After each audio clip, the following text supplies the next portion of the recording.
صحیح بخاری حدیث نمبر 86۔ ہم سے موسیٰ بن اسماعیل نے بیان کیا، ان سے وہیب نے، ان سے شام نے فاطمہ کے واسطے سے نقل کیا۔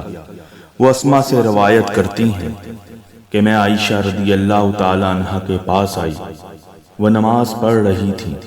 میں نے کہا کہ لوگوں کا کیا حال ہے؟ تو انہوں نے آسمان کی طرف اشارہ کیا، یعنی سورج کو گہن لگا ہے۔ اتنے میں لوگ نماز کے لیے کھڑے ہو گئے۔ عائشہ رضی اللہ تعالی عنہا نے کہا اللہ پاک ہے۔ میں نے کہا کیا یہ گہن کوئی خاص نشانی ہے؟ انہوں نے سر سے اشارہ کیا، یعنی ہاں۔ پھر میں بھی نماز کے لیے کھڑی ہو گئی، حتیٰ کہ مجھے غش آنے لگا تو میں اپنے سر پر پانی ڈالنے لگی۔ پھر نماز کے بعد رسول اللہ صلی اللہ علیہ وسلم نے اللہ تعالیٰ کی تعریف اور اس کی صفت بیان فرمائی۔ پھر فرمایا جو چیز مجھے پہلے دکھلائی نہیں گئی تھی، آج وہ سب اس جگہ میں نے دیکھ لی، یہاں تک کہ جنت اور دوزخ کو بھی دیکھ لیا۔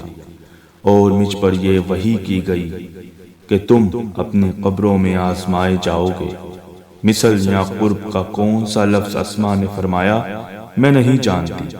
فاطمہ کہتی ہیں یعنی فتنہ دجال کی طرح آزمائے جاؤ گے۔ کہا جائے گا قبر کے اندر کہ تم اس آدمی کے بارے میں کیا جانتے ہو؟ تو جو صاحب ایمان یا صاحب یقین ہوگا۔ کون سا لفظ فرمایا اسما رضی اللہ تعالی عنہ نے؟ مجھے یاد نہیں۔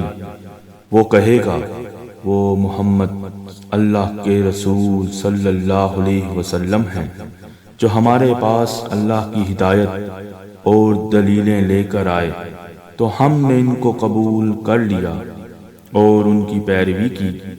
وہ محمد صلی اللہ علیہ وسلم ہیں۔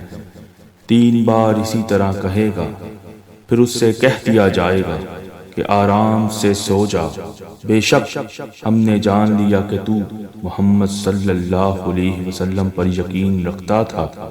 اور بہرحال منافق یا شکی آدمی میں نہیں جانتی کہ ان میں سے کون سا لفظ اسما رضی اللہ تعالی عنہ نے کہا۔